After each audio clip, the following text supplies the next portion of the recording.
नमस्कार दोस्तों। तो आज जीएस का फर्स्ट पेपर और सेकंड पेपर यूपीएससी के द्वारा कंडक्ट कराया गया। और जहां तक दोनों पेपरों की बात है तो बैलेंस्ड अप्रोच के साथ पेपर को सेट किया गया। और पढ़ने वाले स्टूडेंट के लिए पेपर बहुत आसान तो नहीं कहेंगे, लेकिन पेपर तो दिखने में आसान लगता है, लेकिन वहां पे बैठ के हमको उनसे सेम टाइम में बहुत सारे क्वेश्चन को अटेम्प्ट करना ये डिफिकल्ट टास्क है। और एक काम तभी हो सकता है जब आपने लगातार प्रैक्टिस की होगी, आंसर राइटिंग की होगी, तभी इस काम को कर पाओगे। और चीजें आपको याद होंगी और बार बार चीजों को आपने रिवाइज किया होगा, तो आपके लिए महत्वपूर्ण चीज है। ठीक है, आप इसको आसानी से सॉल्व कर पाएंगे। और जिन लोगों ने पेपर नहीं दिया है वो उनने पढ़ लिया है, तो वो एक्चुअली क्या करें, पेपर को रखें सामने और वॉच के माध्यम से 3 घंटे का टाइम लें, उसको लिखने का प्रयास करें। ठीक है, तो ये प्रयास करते हैं, इसको डिस्कशन करते हैं, ओवरव्यू लेंगे थोड़ा सा ताकि आपको समझ में आए क्या है। तो ये जीएस का पहला पेपर है और इसमें एक्चुअली क्या होता है, कुछ क्वेश्चन 10 मार्क्स के होते हैं, कुछ क्वेश्चन 15 मार्क्स के होते हैं।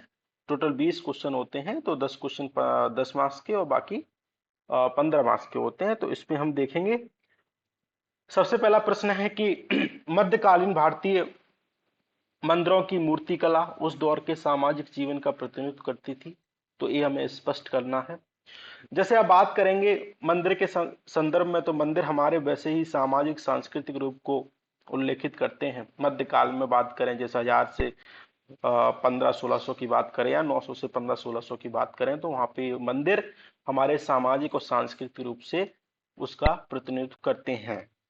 अगर हम एग्जाम्पल करें, मध्य प्रदेश के रायसेन में वो मंदिर हमको देखने को मिलते हैं। रायसेन में जो मंदिर मिलते हैं हमको, रायसेन के मंदिर से जैसे कंदरिया महादेव मंदिर मिलता है।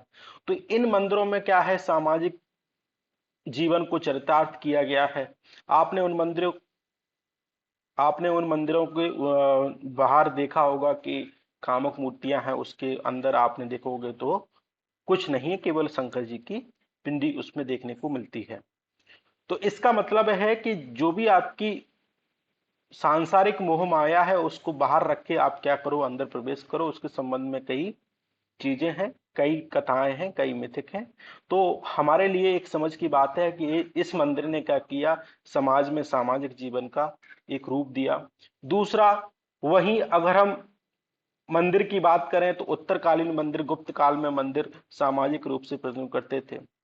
ठीक है, और दक्षिण में मुख्य रूप से मंदिर जैसे चोल काल में मंदिर होते थे। ठीक है, तो चोल काल में, पांड्या काल में मंदिर होते थे। तमिलनाडु कर्नाटक के जो मंदिर हैं, तो एक्चुअली इन मंदिर में एक्चुअली क्या है, इन मंदिरों में एक्चुअली क्या है कि हमको देखने को मिलता है कि सामाजिक और सांस्कृतिक जो भी गतिविधियां थी वो वहां पे मन की बैंकिंग के रूप में कार्य करते थे वो मंदिर। ठीक है, और वहीं उत्तर भारत के मंदिर हैं वो सामाजिक रूप से उनका कम जुड़ाव था। और जबकि दक्षिण भारत के मंदिर हैं वो सामाजिक कार्य होते थे, बड़े बड़े तालाब होते थे, बैंकिंग रूप में कार्य करते थे। तो आप इन मंदिरों का उदाहरण देखकर एक डायग्राम बनाकर आप इस प्रश्न को उत्तर कर सकते थे। तो ये अप्रोच आपको रखनी थी। दूसरा है, अधिकांश भारतीय सिपाही वाली ईस्ट इंडिया कंपनी की सेना क्यों तत्कालीन भारतीय शासकों की संख्या बल से अधिक और बेहतर सुसज्जित सेना से लगातार जीतती रही। इनका कहने का मतलब है कि विदेशी भारत आए, उनने भारत को गुलाम बनाया, और उसमें अधिकांश जो लोग थे वो भारतीय लोग सेना में भर्ती थे। जबकि भारतीय शासकों के जो लोग शासक थे, उनकी जो सेना उसकी सेना में बहुत सारे लोग थे, हथियारों से सुसज्जित थी। मतलब तब भी क्या हुआ, छोटी सी सेना ने कि बड़ी सी सेना को हरा दिया। ये प्रश्न का मूल उद्देश्य है। तो आप इसमें कह सकते हो कि ईस्ट इंडिया कंपनी ने क्या किया, विभिन्न शासकों, भारतीय शासकों के साथ संधियां की, सहायक संधियां की, उसमें रेजिमेंट को स्टेब्लिश किया, उनकी विदेश नीति को प्रभावित किया ताकि वो अन्य शासकों से संबंध स्थापित ना कर पाए। तो इससे क्या हुआ, एक दूसरे के मध्य अलगाव हुआ। और इसने फूट डालो राज करो की नीति को बढ़ावा दिया। दूसरी बात यह हुई कि सेना को, जो ईस्ट इंडिया कंपनी की सेना थी, उसको जाति धर्म के नाम पर बांट दिया गया ताकि वो सेना आपस में एकजुट ना रह सकें। ठीक है, और जीतती रही। बात समझ आ रही? तो कारण यही थे, फूट डालो, राज करो की नीति, सहायक संधि प्रणाली, हड़प नीति। ठीक है, और उनकी सुख सुविधाओं को दिया गया, जबकि वहां पे भारतीय शासक की इतनी सुख सुविधाएं नहीं थी, और विदेश नीति ब्रिटिश के अंदर थी, और भारतीय शासकों के मध्य समन्वय नहीं था। यही कारण थे, और इसके आधार पर हम इसको कंक्लूजन ड्रॉ कर सकते हैं। तो एक छोटा सा प्रश्न है, इसको इजीली आप सॉल्व कर सकते हैं। थर्ड क्वेश्चन है कि औपनिवेशिक भारत के 18वीं शताब्दी में के मध्य से क्यों अकाल पड़ने इसमें अचानक वृद्धि देखने को मिलती है, कारण बताएं। कहने का मतलब है कि 18वीं सदी में भारत में अचानक अकाल पड़ने लगते हैं, इसका कारण है।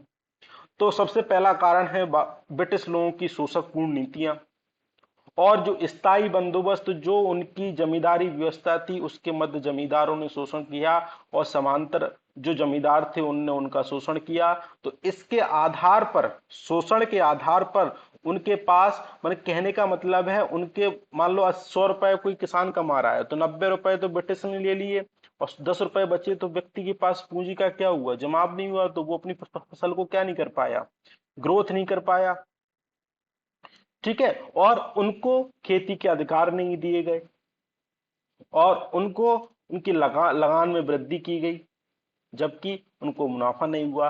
और उसी के दौरान एक घटना हुई, जब ब्रिटिश अमेरिका से लड़ रहा था तो वहां से कपास बाधित हो गया, तो कपास के कारण वहां की कपास की सप्लाई भारत से की जाने लगी। तो भारत में क्या हुआ, 50% लगान वृद्धि कर दी गई। लेकिन जब युद्ध सामान्य हो गया तो पुनः जो शुरुआत अमेरिका की ब्रिटिश की तरफ होने लगी, तो यहां से भारत से जो आवाजाही थी वो बंद हो गई। तब भी उनकी लगान को कम नहीं किया गया, तो उनको मुनाफा नहीं हुआ। ठीक है, मुनाफा केवल किनका होता था, ब्रिटिश का, जमींदारों का, जबकि किसान था वो मुनाफा रहित रहा, उस पर पूंजी नहीं बन पाई, प्रशासनिक नीतियां सही नहीं थी, और ये लोग और भारतीय पैसा किसानों से लेते थे, और अब अपनी सुख सुविधाओं में अपना पैसा व्यतीत करते थे, और अकाल पड़ रहे थे खाद्यान्न, जबरन जबरन उनने खाद्यान्न की जगह जो कच्चा माल आधारित फसलें थी उसको बढ़ावा दिया, जैसे नील की फसल हो, कपास की फसल हो, उसको बढ़ावा दिया, ताकि ब्रिटिश की औद्योगिक क्रांति को बल मिले। और इस आधार पर भारत में क्या पड़ा, अकाल में वृद्धि हुई। ठीक है, दिल्ली दरबार का आयोजन किया जा रहा है, वहां पर अकाल में वृद्धि हुई। तो इस प्रश्न को आप इस आधार पर सॉल्व कर सकते हैं। दूसरा, चौथा प्रश्न है कि प्राथमिक चट्टानों की विशेषताएं और प्रकारों का वर्णन कीजिए। तो प्राथमिक चट्टानें क्या होती हैं, उसको आग्नेय चट्टान बोलते हैं। तो आग्नेय चट्टानों में क्या होता है, विशेष रूप से इस हमारे कहाँ पाई जाती हैं, जो पेनिनसुलर महाराष्ट्र का रीजन है, गुजरात का रीजन है, कर्नाटक का रीजन है, इधर मध्य प्रदेश, इधर तेलंगाना का रीजन है, वहां पाई जाती हैं। ठीक है, और ये ज्वालामुखी क्रिया से इनका निर्माण होता है, तो इसलिए इसमें क्या होता है, जीवाश्म पर नहीं पाए जाते, इसलिए इसलिए इनमें क्या होता है, बहुत सारी मतलब कि जो खनिज होते हैं वो नहीं मिलते, इसमें धात्विक खनिज मिलने देखने को हमको मिलते हैं। ठीक है, तो इस आधार पर इसका मैप बना के इसको सॉल्व कर सकते थे। पांचवा प्रश्न है कि भारतीय मौसम विज्ञान विभाग द्वारा चक्रवात प्रवण क्षेत्रों के लिए मौसम संबंधी चेतावनियों के लिए निर्धारित रंग संकेत के अर्थ चर्चा कीजिए। तो आपको रंग पता है, तो जैसे येलो हो गया, रेड हो गया, तो उसके क्या क्या मायने हैं, तो इस आधार पर आप इनको कर सकते हो। तो सबसे पहले आप चक्रवात के बारे में बता दो, मौसम विभाग के बारे में बता दो, उसका डिफाइन कर दो, तो आपके रंग हो जाएंगे। ठीक है, दक्कन ट्रैप की प्राकृतिक संसाधन संभावनाओं की चर्चा की है। तो दक्कन ट्रैप वही कि यहाँ पे कौन सी चट्टान अधिकांश रूप में पाई जाती है, अग्नि चट्टान। तो प्राकृतिक संसाधन यहाँ पे क्या क्या होंगे, पहली बात तो आप खनिज में ले लो, तो खनिज में क्या कहोगे, धातुक मिलेंगे यहाँ पे। धातुक में क्या होगा, एल्यूमिनियम होगा, सोना होगा। ठीक है, लेकिन पेट्रोलियम नहीं होगा। इसके आधार पर यहाँ काली मिट्टी मिलेगी, तो यहाँ से जो कपास होगा, गेहूं होगा, इसकी संभावनाएं अधिक होंगी। ठीक है, और इसके बाद यहाँ पे आप वाटर संबंधी देख पाओगे, जैसे नदियां हैं, और नदियां बहुत सारी हैं। ठीक है, जैसे नर्मदा हो गई, ताप्ती हो गई, मतलब कि इसको आप डायमेंशन में लेकर इसको सॉल्व कर सकते हैं, और एक मैप भी आप वहां पे बना सकते हो, तो आपको उसके मार्क्स मिल जाएंगे। दूसरा, सातवां प्रश्न है कि भारत में पवन ऊर्जा की संभावनाओं का परीक्षण कीजिए और सीमित क्षेत्रीय विस्तार के कारणों का समझाइए। भारत में पवनी ऊर्जा की संभावनाएं अधिकांश रूप से पाई जाती हैं गुजरात और तमिलनाडु के तट पर देखी जाती हैं, और संभावनाएं हमारे यहाँ बहुत हैं, इस आधार पर भी देख सकते हैं। लेकिन इसकी सीमित अगर विस्तार हुआ है तो उसके कारण क्या क्या है? पर्यावरणीय समस्या है, वित्तीय समस्या है। ठीक है, पर्यावरणीय समस्या ऐसे है कि आप लगाओगे तो पक्षी के लिए क्या होंगी, वो हानिकारक होती है, उससे कट के मर जाते हैं। वित्तीय समस्या है कि संसाधन कम है, हमारे पास प्रशिक्षण नहीं है उस आधार पर। और दूसरा कारण है कि हमने सौर ऊर्जा को ज्यादा बढ़ावा देना स्टार्ट कर दिया है पवन ऊर्जा के अपेक्षा। आप देख पाएंगे सौर ऊर्जा पहले स्थान पे आती है, उसके बाद पवन ऊर्जा। ठीक है, तो इन कारणों को आप समझाएंगे और इनकी संभावनाओं के लिए आप उनके लिए सुझाव लिखेंगे कि सरकार ने ये प्रयास किए हैं, इस आधार पर आप इसको समझा सकते हैं। ठीक है, आगे चलते हैं। एक प्रश्न है कि पारिवारिक संबंधों पर वर्क फ्रॉम होम के असर की छानबीन एवं मूल्यांकन करो। तो पारिवारिक संबंध क्या है? जब लॉकडाउन लगा तो घर में लोग वापस आए, उनने घर से काम किया, इसका मतलब है कि घर में उनका जुड़ाव हुआ। इसके आपको पॉजिटिव एस्पेक्ट भी देने पड़ेंगे और नेगेटिव भी। मतलब घर में उनका जुड़ाव हुआ तो क्या हुआ, उनके लगाव हुआ, घर के दुख सुख दुख में शामिल हुए। ठीक है, अपने परिवार को समय दिया। जब हम इस बिजी लाइफ में, वैश्वीकरण के दौर में, उपभोक्ता के दौर में हम क्या कर रहे हैं, एक संयुक्त परिवार की जगह एकल परिवार में टूटते जा रहे हैं। लेकिन वर्क फ्रॉम होम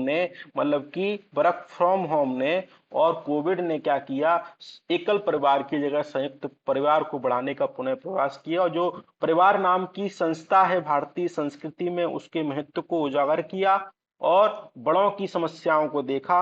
और इस आधार पर हम देख सकते हैं कि पॉजिटिव इम्पैक्ट डाला, और उसके कई और पहलू देख सकते हैं। नेगेटिव ये है कि एक रिपोर्ट पब्लिश हुई थी, अगर कोविड में क्या हुआ था कि वर्क फ्रॉम होम में महिलाओं पे क्या हुआ, लोगों का बोझ बढ़ा, मतलब कि महिलाओं पर काम का बोझ बढ़ा कि बच्चे स्कूल का भी देखें, घर का भी देखें। और महिलाएं क्या कर रही थी, अगर बाहर जॉब कर रही थी, घर में रह रही तो काम देखें। दूसरा अनुसार वो घरेलू, उनके ऊपर उत्पीड़न हुआ, घरेलू हिंसा हुई। तो ये भी रिपोर्ट पब्लिश हुई में घरेलू हिंसा में क्या हुई, वृद्धि हुई, इस आधार पर दे सकते हैं। और हाल ही में एक रिपोर्ट चर्चा में थी कि वर्क फ्रॉम होम की जगह हम 7 की जगह क्या करेंगे, 4 दिन काम करेंगे, मतलब कि हाइब्रिड रूप से इसको देख सकते हैं। और कंक्लूजन में आप इसके पॉजिटिव, नेगेटिव और कंक्लूजन में क्या रखोगे, हाइब्रिड रूप से इसको वर्क फ्रॉम होम के रूप में हम इसको काम कर सकते हैं, और जो भी चिंताएं हैं उसको दूर करने का प्रयास हम करें। ठीक है, तो इस आधार पे चर्चा में था, इसलिए हमने एक प्रश्न आ गया। तो आप ट्रेंड को समझ पा रहे हो, जो चीजें चर्चा में रहती हैं ये सोशल इशू से प्रश्न है, तो चर्चा में था इसलिए आ गया। अब 9वां क्वेश्चन है कि उपभोक्ता संस्कृति के विशेष परिप्रेक्ष्य में नव मध्य वर्ग के उभार के टियर 2 शहरों का विकास किस तरह संबंधित है? मतलब कि उपभोक्ता संस्कृति मतलब वैश्वीकरण हुआ, लोगों ने उपभोक्तावाद को बढ़ावा दिया, कंज्यूमरिज्म को बढ़ावा दिया। लोग अधिक से अधिक चीजों को प्रयोग करना चाहते हैं, चाहे गाड़ी हो, बंगला हो, बहुत सारी चीजें हो, उनको प्रयोग करना चाहते हैं, अच्छे शहरों में रहना चाहते हैं, टियर 2 को टियर 1 के बराबर रहना चाहते हैं। तो अगर टियर 1 का विकास जिस तरीके से हुआ, वहां पे बहुत सारी समस्याएं हैं, संसाधनों का अभाव है, भीड़ अधिक है, गंदगी अधिक है। तो अगर हमें उस तरीके से चीजों का विकास करना है, ऐसा नहीं करना, हमें टियर 2 को कैसे विकास करना है, सस्टेनेबल विकास करना है, तो इस आधार पर देखना होगा। और उपभोक्तावादी संस्कृति और भारतीय संस्कृति में समन्वय मिलाकर हमको विकास करना होगा। ठीक है, और पर्यावरण संरक्षण को ध्यान में रख के हमको विकास करना होगा। तो इस डायरेक्शन में आप इसके बारे में सोच सकते थे, ये आपके लिए महत्वपूर्ण है। 10वां प्रश्न ये है कि भारत के जनजातीय समुदायों की विविधता को देखते हुए किस विशिष्ट संदर्भ के अंतर्गत इन्हें किसी एकल श्रेणी में माना जाए? मतलब कि भारत में क्या है, जनजातीय विविधता है, पहले विविधता को लिखेंगे। अब एक श्रेणी में तो नहीं मान सकते ना, इनको विभिन्न विभिन्न हमारी श्रेणी है, नॉर्थ ईस्ट में है, साउथ में है, इधर तो आपका वेस्टर्न पार्ट में है, ज्यादातर नॉर्थ ईस्ट में है, इधर ईस्टर्न पार्ट में है।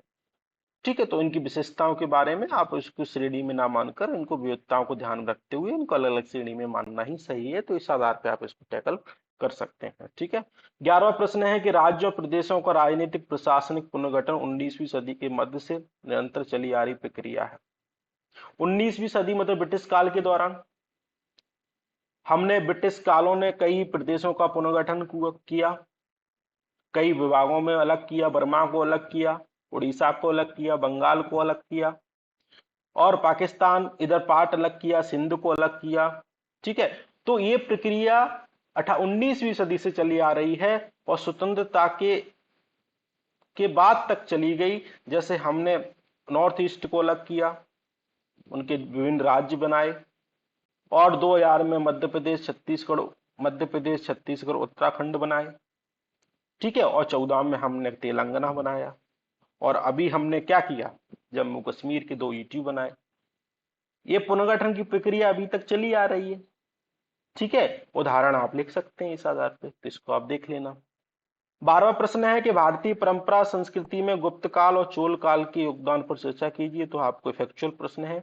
अगर आपको गुप्त काल के बारे में पता होगा, चोल काल के बारे में पता होगा, तो आपको परंपरा और संस्कृति में आप उनका योगदान रख सकते हैं। संस्कृति मतलब मंदिरों का निर्माण करवाया। ठीक है, इनने दोनों ने मंदिरों का निर्माण करवाया। वहां से पहले क्वेश्चन से आप इसको स्टार्ट कर सकते हैं। ठीक है, जिन्हें समाज में योगदान दिया और प्रशासन में योगदान क्या था, आर्थिक रूप से योगदान क्या था, चोल ने नेवी का विकास किया, और राजनीतिक रूप से योगदान क्या था। चोल की महत्वपूर्ण विशेषता ये थी कि इनने स्थानीय सुशासन को बढ़ावा दिया। तो इस आधार पर आप राजनीतिक डायमेंशन में सोच सकते हैं। ये इसको टैकल करने का तरीका ये है। दूसरा, भारतीय मिथिक कला वास्तुकला में सिंह और वृषभ की आकृतियों पर महत्व डालिए। तो सिंह वृषभ की आकृति कहाँ पर चलती है, अशोक के काल में, गुप्त काल में। तो उनने सिंह के लिए हमारे महत्वपूर्ण है कि मतलब कि शांत अवस्था में चारों तरफ देखते हैं तो आप भारत का राष्ट्रीय चिन्ह है। ठीक है, मतलब शांत अवस्था में भी है और उग्र में भी। अभी विवाद था कि अभी उनकी मुद्रा को चेंज कर दिया गया है, मतलब कि अब वो उग्र रूप से हो गए हैं।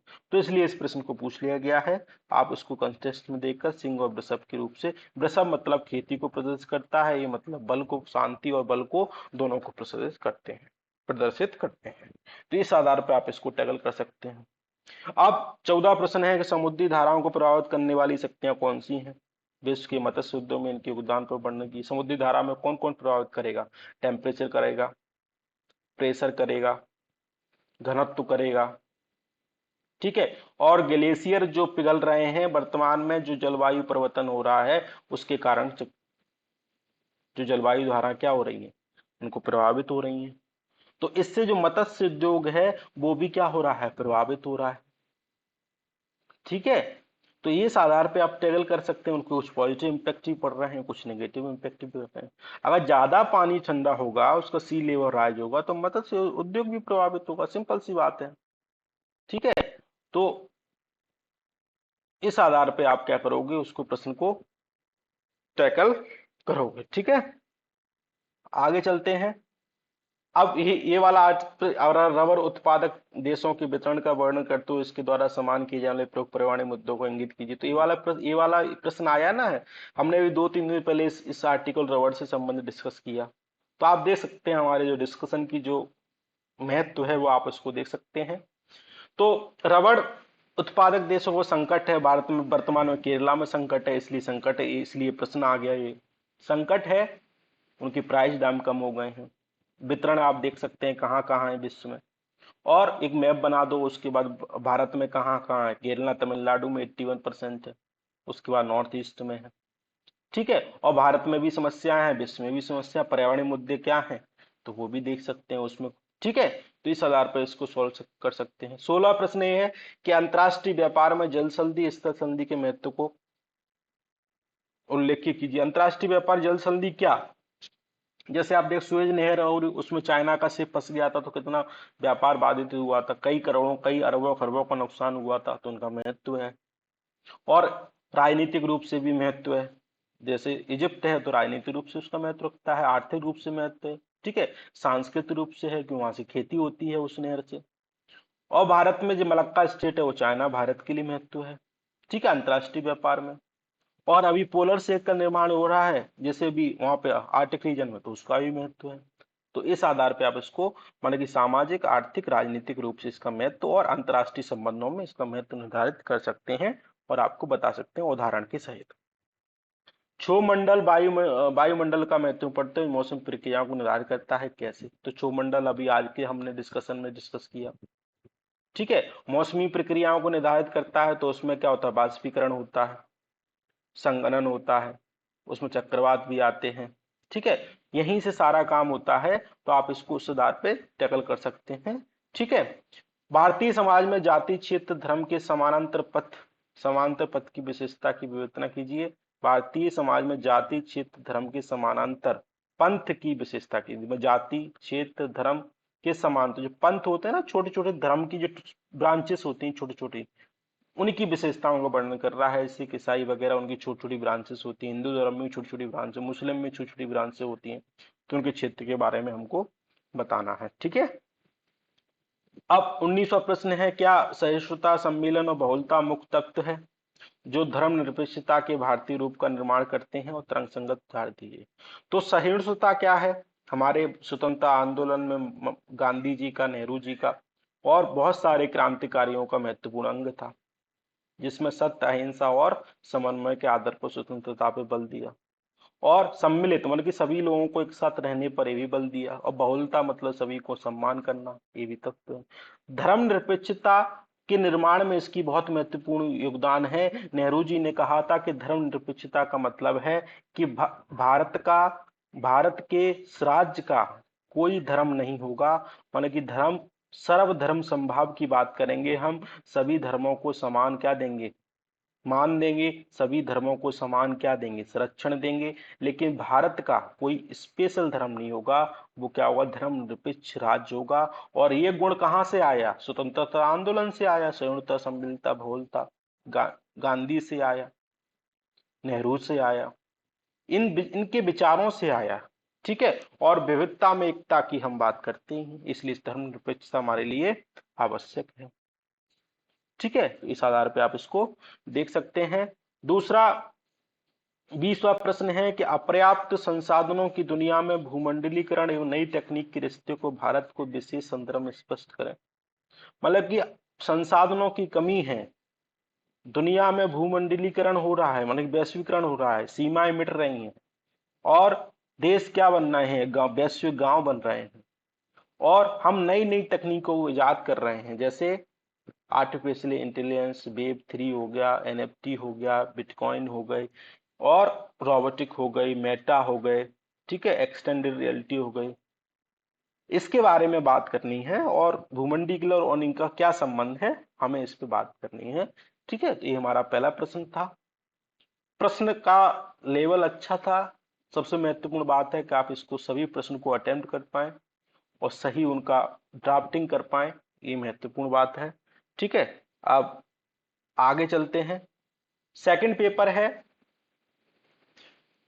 का पहला प्रश्न है कि भारत में आधुनिक कानून की सर्वाधिक महत्वपूर्ण उपलब्धि, सर्वोच्च न्यायालय द्वारा पर्यावरणीय समस्याओं का संवैधानिकरण और सुसंगत वाद विधियों की सहायता से इस कथन की विवेचना कीजिए। मतलब कि हमारा भारत सर्वोच्च न्यायालय क्या करता है? पर्यावरणीय समस्याओं का उसने बहुत सारे ऐसे वाद दिए, जिसने पर्यावरणीय समस्याओं के बारे में हमने स्पष्ट रूप से एक कानून का निर्माण में बहुत महत्वपूर्ण भूमिका अदा की। और सर्वोच्च न्यायालय ने पर्यावरणीय समस्याओं को निराकरण करने में बहुत संवेदनशील कार्य किया।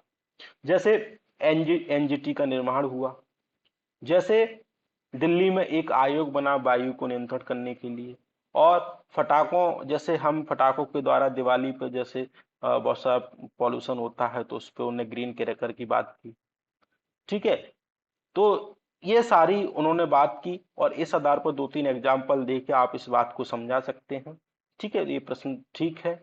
दूसरा, भारत के संपूर्ण क्षेत्र में निवास करने, विचरण करने का अधिकार स्वतंत्र रूप से सभी भारतीय नागरिकों को उपलब्ध है, किंतु यह अधिकार असीम नहीं। अब ये आर्टिकल हमने आज ही डिस्कस किया, आर्टिकल 19, उसी पे आधारित प्रश्न आज के डिस्कशन में है। इनने कहा कि संपूर्ण में निवास करने, माने कि भारत एक राष्ट्र है, आप कहीं भी निवास कर सकते हैं, लेकिन ये अधिकार असीम नहीं है, उसमें भी क्या है? प्रतिबंध है। आप नॉर्थ ईस्ट में नहीं जा सकते। क्यों नहीं जा सकते? क्योंकि आपको वहां पे इनर लाइन पर परमिट लेना पड़ेगा, वहां पे जनजाति समाज रहता है, आप उनको हानि पहुंचा दें। सेंट्रली जनजाति के पास वाले एरिया में आप नहीं जा सकते, पूर्णतः प्रतिबंध है। क्यों? आप उनको हानि पहुंचा सकते हैं। ठीक है, और ऐसे कई है, जब जैसे आप जम्मू कश्मीर में नहीं रह सकते थे 370 स्क्रैप होने से पहले, 35A के तहत, ठीक है, तो आप वहां भी जा सकते हैं। तो ऐसे कई क्षेत्र हैं वहां पे आप निवास नहीं कर सकते, क्योंकि असीम क्या है, आपके ये अधिकार असीम नहीं है, ये क्या है, सीमित है। इस बात पे आप तो सबसे पहले आर्टिकल 19 की बात करेंगे, स्वतंत्रता की बात करेंगे और प्रतिबंधों की बात करेंगे, और एग्जाम्पल देंगे, आपका क्वेश्चन पूरा होगा। ठीक है, आपकी राय में भारत में शक्ति के विकेंद्रीकरण के जमीनी स्तर पर शासन प्रदेश किस सीमा तक परिवर्तित किया है? मतलब कि शक्ति का विकेंद्रीकरण भारत में किस सीमा तक एक सही रूप से देखने को मिलता है? भारत में संघ और राज्य और स्थानीय स्तर पर तीनों को अधिकार मिले हैं संविधान के अंतर्गत। राज्य और केंद्र एक दूसरे के क्या हैं, कि राज्य केंद्र के एजेंट नहीं है, दोनों को संविधान से शक्तियां मिलती हैं। और इस विकेंद्रीकरण को हमने बढ़ावा दिया है, हमने क्या किया है, उनको 7वीं अनुसूची पे कार्य करने का अधिकार दिया है। मैंने बहुत सारी चीजें, लॉ एंड ऑर्डर, ठीक है, बहुत सारी चीजें, पुलिस व्यवस्था, जमीन वगैरह आदि भी कार्य के रूप से संविधान से शक्तियां लेते हैं और वो कार्य करते हैं। लेकिन इसमें आप विवाद भी लिखने पड़ेंगे, जो जीएसटी से संबंधित मामला था, बोलते हैं कि केंद्र सरकार हमको पैसा नहीं देती जो वादा किया था। दूसरा, केंद्र सरकार वित्तीय का नियंत्रण रखती है, कई राज्यों के साथ भेदभाव करती है, राजनीतिक भेदभाव होता है, ठीक है, पार्टी आधारित भेदभाव होता है। और कई ऐसी योजनाएं हैं जिसमें 60 और 40% हिस्सा राज्य का होता है और 60% केंद्र का होता है, तब भी वो योजना केंद्र की बोली जाती है। तो ये सारे विवाद हैं, ठीक है, इस आधार पे आपको इसको देखना पड़ता, उसके विवाद लिखने पड़ते, सुझाव लिखने पड़ते, और आपको संतुलन रूप से उसका आंसर करना पड़ता। चौथा प्रश्न बहुत आसान है, राज्यसभा के सभापति के भारत के उपराष्ट्रपति की भूमिका की विवेचना कीजिए। तो उपराष्ट्रपति क्या है?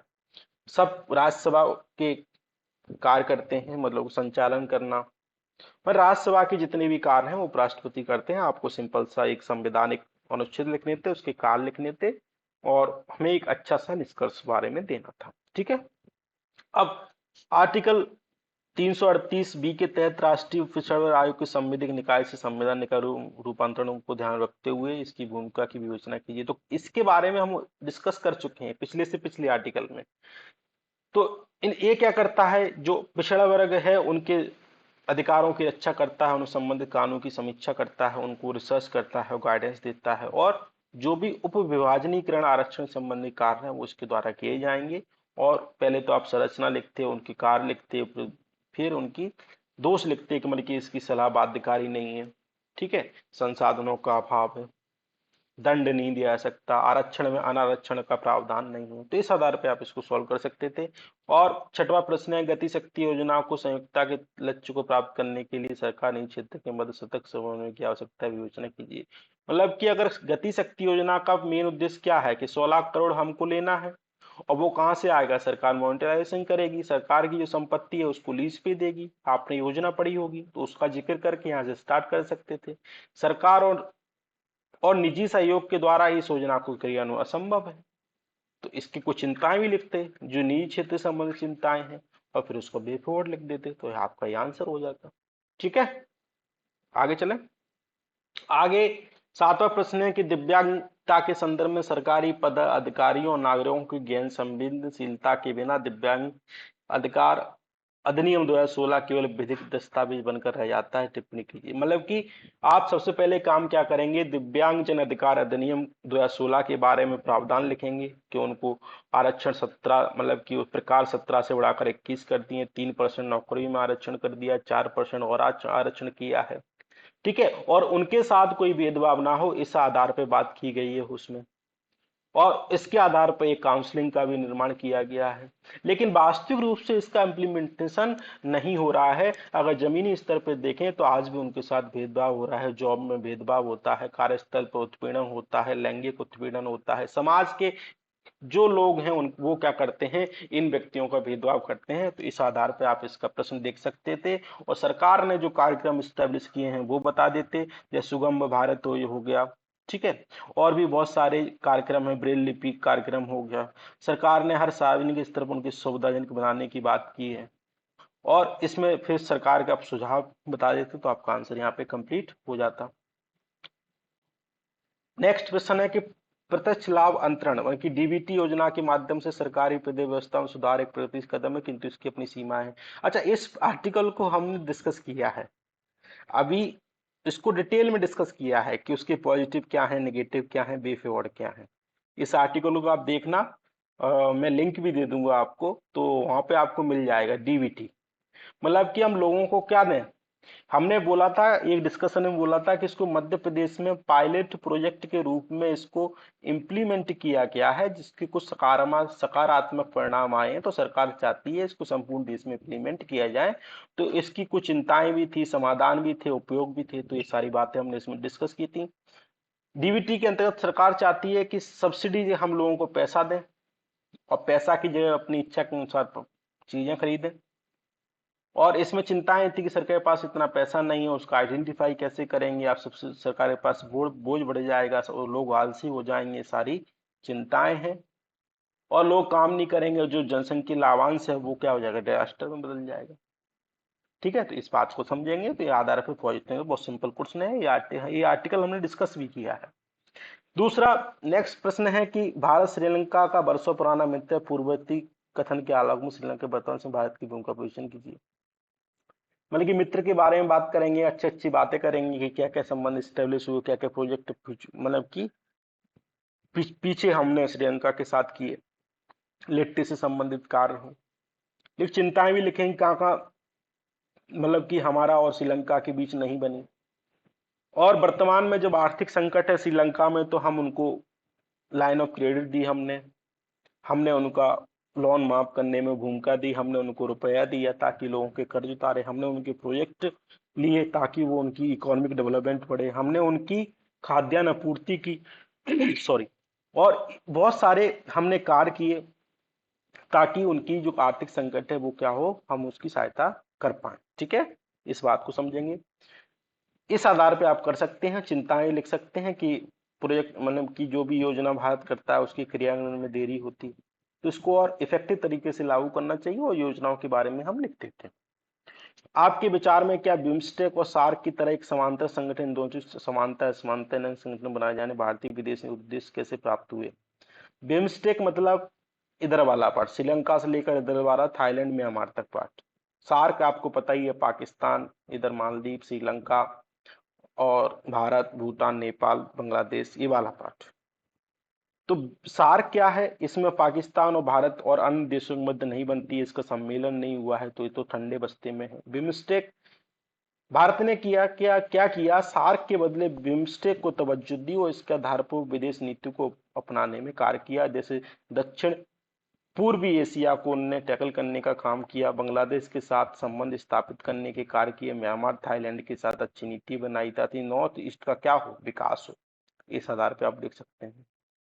11 प्रश्न यह है कि लोक प्रतिनिधित्व अधिनियम 1951 के अंतर्गत संसद अथवा राज्य विधायिका के सदस्यों चुनाव से उभरे विधायक विवादों के निर्णय की प्रक्रिया का विवेचन कीजिए। तो अभी हम जो डिस्कशन कर रहे थे ना, उसमें हमने आरपी एक्ट 1951 का सही सेक्शन 123 पढ़ा। जो झारखंड के सीएम है वो विवाद में थे कि उनके पास माइनिंग के लाइसेंस थे, तो वो हमने पढ़ा। और कई लोग संपत्ति का ब्यौरा नहीं देते हैं, तो वो पढ़ा। कोई लाभ का पद ले लेते हैं, तो वो हमने पढ़ा, जिस दिल्ली से संबंधित मुद्दा था।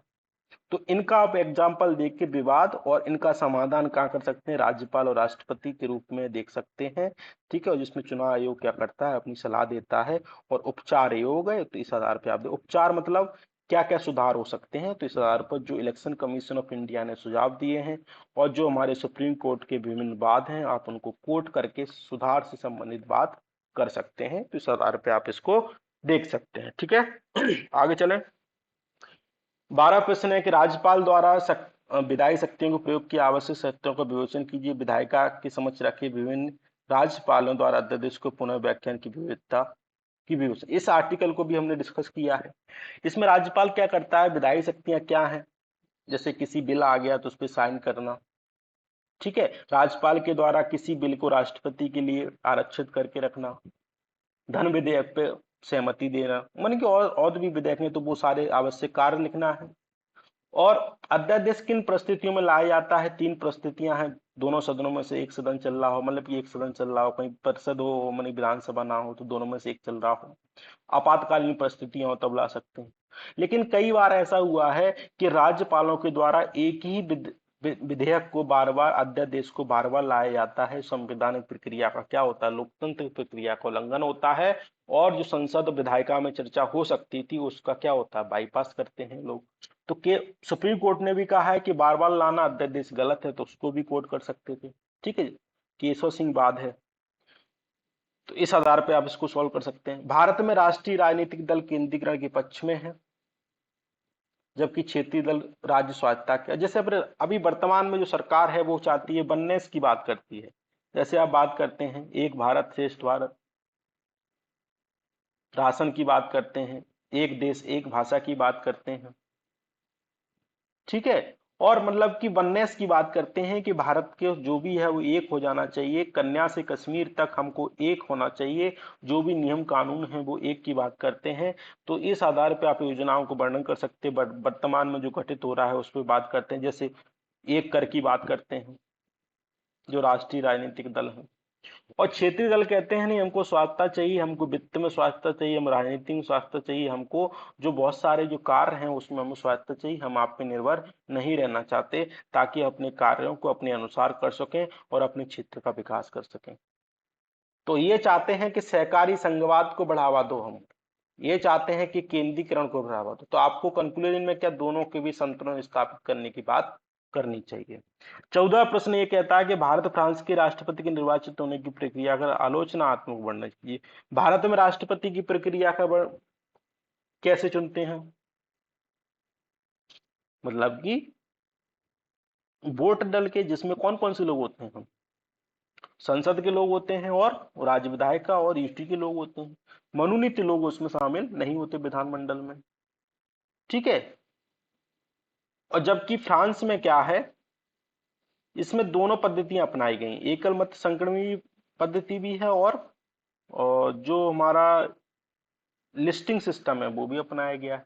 तो इस आधार पे आप इसको दोनों की तुलना कर कर और आलोचनात्मक, मतलब कि पहले आलोचना कर दो फिर क्या कर दो, उसके बारे में अच्छी बात कर दो और एक कंक्लूजन लिख दो। ठीक है, इसको आप समझ सकते हैं। 15 प्रश्न है कि आदर्श आचार संहिता के उद्भव के आलोक में भारत के निर्वाचन आयोग की भूमिका का विवेचन कीजिए। आदर्श आचार संहिता का मतलब है कि जैसे ही चुनाव की इलेक्शन का घोषणा हुई तो कुछ आचार संहिता लगती है कि आप धन बदल के आधार पर वोट का नहीं ले सकते। तो इसमें भारत की निर्वाचन की भूमिका विवेचना कीजिए। तो आप इसका इतिहास लिख दोगे, फिर उसके प्रावधान लिख दोगे, लेकिन समस्या भी लिखोगे आप कि इसको कि कानूनी अधिकार नहीं, मतलब कोई उल्लंघन करता है तो निर्वाचन आयोग उन पर कड़ा एक्शन नहीं ले सकता। तो इसको कानूनी बैकिंग देने की आवश्यकता है, तो ये भी आप लिख सकते हो। ठीक है, इस आधार पर सॉल्व कर सकते हैं। 16 प्रश्न है कि कल्याणकारी योजनाओं के अतिरिक्त भारत को समाज के वंचित वर्गों और गरीबों की सेवा के लिए मुद्रास्फीति और बेरोजगार की कुशल प्रबंधन की आवश्यकता है। मतलब कि आप कल्याणकारी योजना तो चला रहे हैं, ठीक है, अच्छी बात है, लेकिन भारत में वंचित और गरीब लोग हैं, वो मुद्रास्फीति का सामना कर रहे हैं। मतलब आपने 100 रुपए दिए, महंगाई हो गई 120 रुपए। तो आप महंगाई को इससे इंडेक्स कीजिए ना, इससे मिलाइए, ताकि वो कल्याणकारी योजना महंगाई के अनुसार क्या हो, काम हो, और वंचित और गरीब लोगों को स्किल प्रदान कर कर आप रोजगार दो, ताकि वो आपकी जो कल्याणकारी योजना है वो पूरक के रूप में कार्य करें। ठीक है, तो आप समस्याएं लिखना और सुझाव लिखना और कंक्लूजन लिखना, तो ये बातें कर सकते हैं। 17 प्रश्न है कि आप इस बात से सहमत हैं कि विकास हेतु दाता अभिकरणों पर बढ़ती निर्भरता विकास प्रक्रिया में सामुदायिक भागीदारी के महत्व को घटाती है। अपने उत्तर को उचित को सिद्ध कीजिए।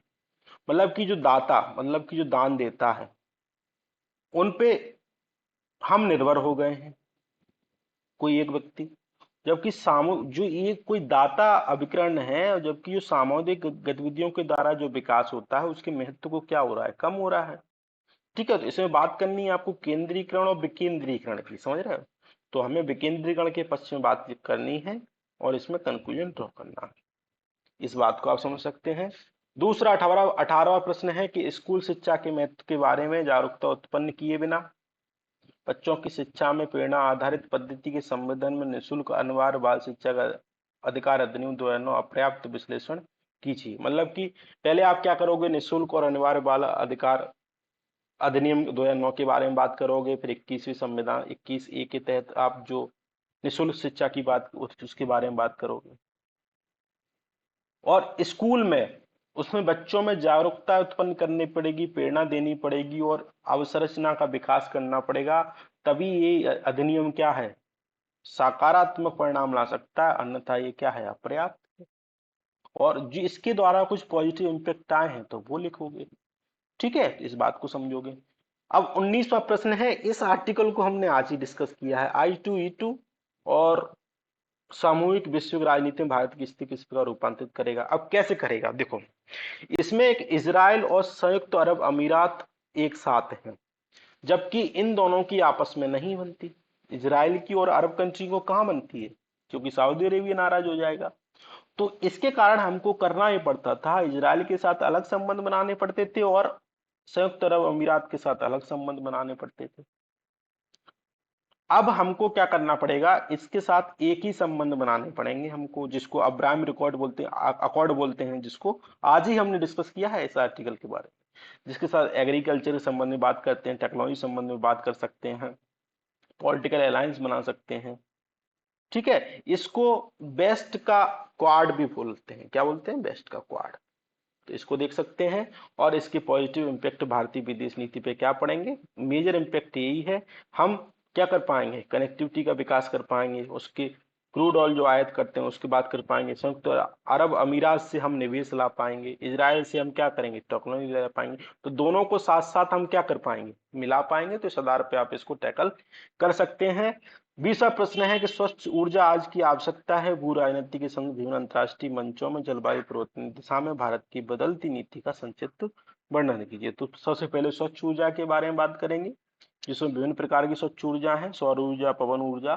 ठीक है, और अंतर्राष्ट्रीय मंचों में क्या है, जैसे हमने national solar international solar alliance बनाया है, हमने एक अलायंस बनाया है जिसमें अवसंरचना का विकास करना है, जिसमें अमेरिका भी पार्टिसिपेट है। हम हमने लाइफ का मंत्र दिया है, ठीक है, जिसमें कॉप मीटिंग में। तो भारत के प्रयास लिखने हैं इसमें, और चिंताएं लिखनी है, सुझाव लिखने हैं और कंक्लूजन लिखना है। इस बात को आप देख सकते हैं। तो ये हमारे आज के पेपर थे। पेपर ठीक है, आसानी से कर सकते हैं। इसमें से कुछ प्रश्न ऐसे हैं जो हमने कुछ आर्टिकल में 5 से 7 प्रश्न ऐसे होंगे, अभी हमारे डिस्कशन को ज्यादा टाइम नहीं हुआ है, जो हमने डिस्कस किया है वो प्रश्न आए हैं। तो आप देख सकते हैं पिछले जो डिस्कशन है, आपको प्रश्न यहाँ से जरूर मिल जाएंगे। तो हमारा जो डिस्कशन है वो बहुत महत्वपूर्ण है, तो इस बात को समझिएगा। तो थैंक यू वेरी मच।